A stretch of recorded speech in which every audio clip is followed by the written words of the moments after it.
계절이 달라지긴 달라진 것 같습니다. 여기 진행자 자리에서는 요 위에서 추우면 따뜻한 바람이 내려오고요.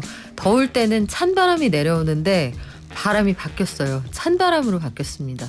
저는 아직까지 찬바람을 원치 않습니다만 계절의 변화를 이 온도로도 충분히 느낄 수 있는 그런 시대가 됐거든요.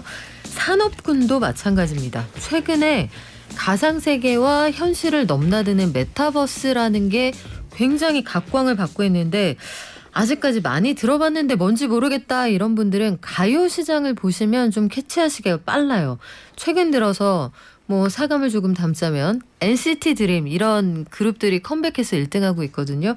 글리치 모드예요. 그 노래 제목이. 이게 게임하다가 버퍼링 생길 때 얘기하는 건데 똑같이 글리치라는 제목을 가지고 나온 가수가 또 있습니다. 권은비 씨라고요. 이렇게 가상세계, 게임 이런 것들이 산업의 중심부로 들어오고 있는 이 와중에 우리나라에서도 요 기술 관련해서 특허 신청하는 회사들도 제법 많다고 합니다.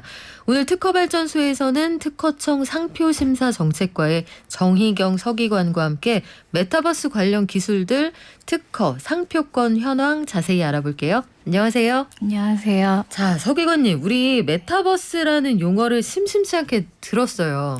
근데 이게 타는 버스가 아니라 버스다 이런 얘기 많이 하시는데 메타버스를 짧게 설명하면 어떤 뜻입니까? 네, 메타버스 하니까 이제 생소하신 분들이 농담조로 이제 무슨 버스냐, 그쵸. 어떻게 타냐, 맞아요. 네, 이렇게 물어보는 분들도 계신데요. 가공 추상을 의미하는 메타라는 단어와 현실 세계를 의미하는 유니버스의 합성어라고 합니다. 그래서 쉽게 말하면 3차원의 새로운 가상 세계, 뭐 다음 단계 인터넷 이렇게 생각하시면 쉬울 것 같습니다. 그래서 요새 메타버스 상에서도 뭐 입학식, 콘서트, 뭐 공연 등을 많이 하고 있고 여러 행사를 진행하기도 하는데요.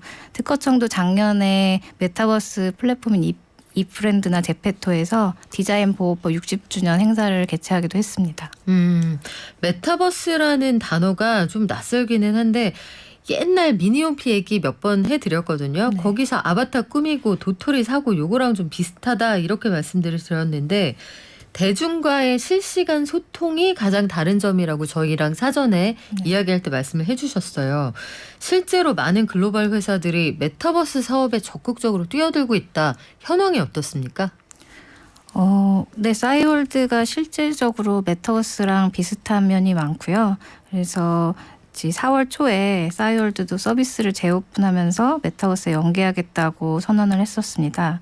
그래서 이제 가상현실과 실제 현실을 융합하고 확장하는 개념인 메타버스에 대해서 작년에 미국의 빅테크 기업인 페이스북이 메타로 사명을 변경한 적이 있습니다. 참고로 메타 상표권을 6천만 달러에 구입했다고 하네요.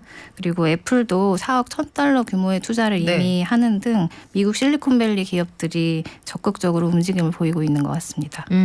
그래요. 중국의 대표적인 인터넷 회사들 바이두, 알리바바, 텐센트 이런 회사들도 적극적으로 출사표를 던지고 있다라고 하는데 이것도 사실은 메타버스라는 게 확 와닿지는 않지만 무주공산인 상태에서는 기술을 먼저 선점하는 회사들이 유리할 것 같거든요. 메타버스 관련해서 국내에서 최초 혹은 눈에 띄는 기술 특허 출원 사례가 있습니까? 국내에 출원된 건 중에서 상품 명칭에 직접적으로 메타버스 용어가 처음 등장한 것이 벌써 작년 5월쯤으로 보이고요. 이름이 뭐예요? 어떤 방식으로 출원을 했습니까? 상표는 지정 상품을 선정을 해야 되는데 그에 대해서만 상표권이 보호되거든요. 근데 그 의료용 메타버스 소프트웨어 설계 및 개발업 이런 것을 지정 상품으로 해서 그 시그널 하우스라는 상표를 출원했었고요. 그리고 또 놀랍게도 1998년에도 오락놀이용 가상현실 기구를 지정 상품으로 상표 출원한 경우도 있었습니다. 98년도예요? 네, 이미 98년도에. 오락놀이용 가상현실 기구. 그때 메타버스란 단어가 등장한 건 아니죠? 네, 메타버스는 아니었고요. 가상현실 기구 이걸 지정 상품으로 출원을 했다. 저도 이때 대학생이었는데 저는 이런 거 안 하고 뭐 했죠? 근데 사실 여러분 흔히 쓰시는 시뮬레이션이라는 요 단어도 프랑스에서 아마 제 기억에 맞다면 70년대에 나온 논문 제목입니다. 거의 시뮬라시옹이라고 맞죠, 서기관님? 저는 모르는. 네. 제가 이거 확인해서 알려드릴게요. 네. 이게 그때 등장을 했는데 우리가 후에 굉장히 나중에 그 논문에서 사용된 단어를 쓰고 있는 거거든요. 그렇다면은 이 메타버스를 통해서 사업을 키워가려는 기업들 어떻게 기술을 발전시키고 있습니까? 특히 지금 우리나라 기업들 중에서는 엔터테인먼트 사업에서 특히 메타버스 진출이 활발합니다. 홀로그램 콘서트, VR, AR 등의 첨단 기술이나 K-팝을 접목한 사례가 늘어나고 이에 따라서 관련 상표 출원이 늘어나고 있습니다. 잘 아시다시피 SM이라는 대형 기획사가 네. 오래전부터 이미 미래 콘텐츠 시대를 준비해 와서요.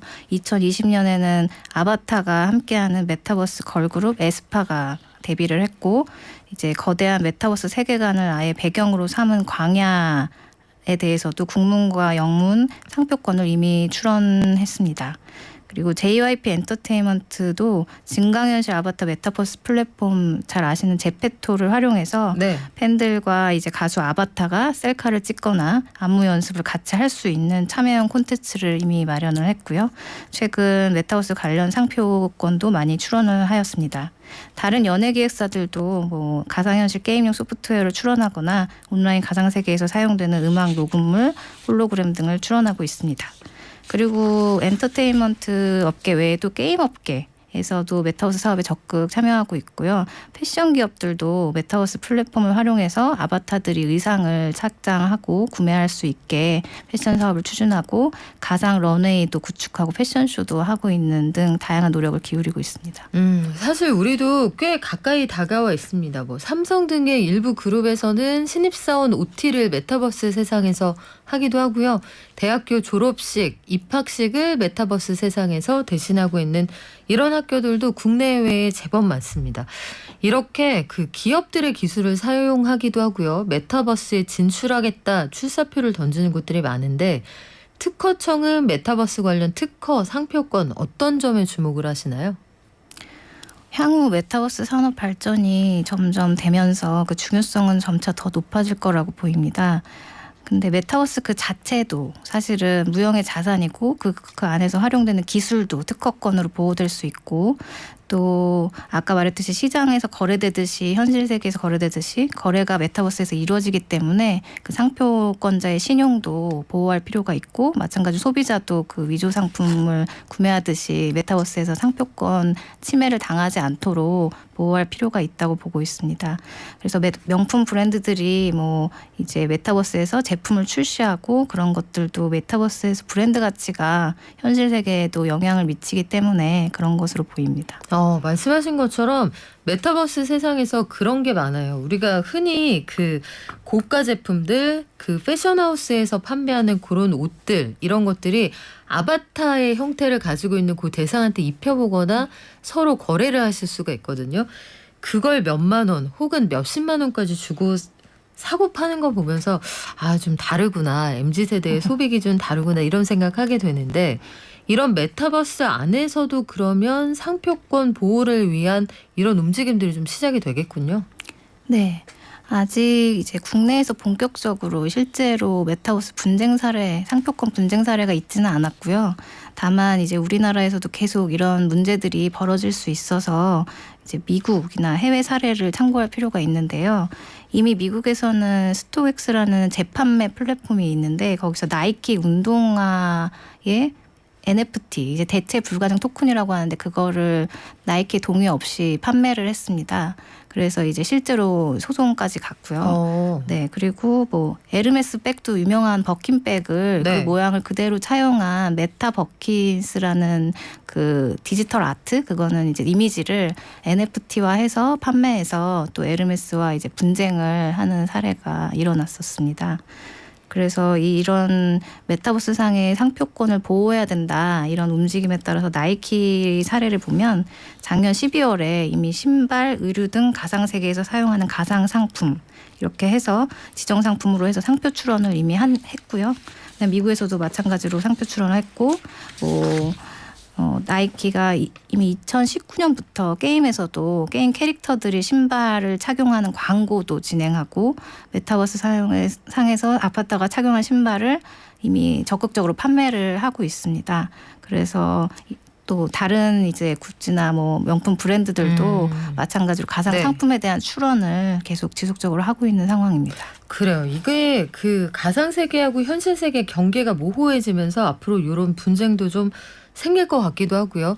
연예인들의 얼굴, 우리 한때 논쟁거리였던 퍼블리시티권이 이쪽에서 어떻게 활용될 거냐, 이것도 좀 주목해서 지켜봐야겠네요. 지금까지 특허청 상표심사정책과의 정희경 서기관과 함께했습니다. 고맙습니다. 감사합니다.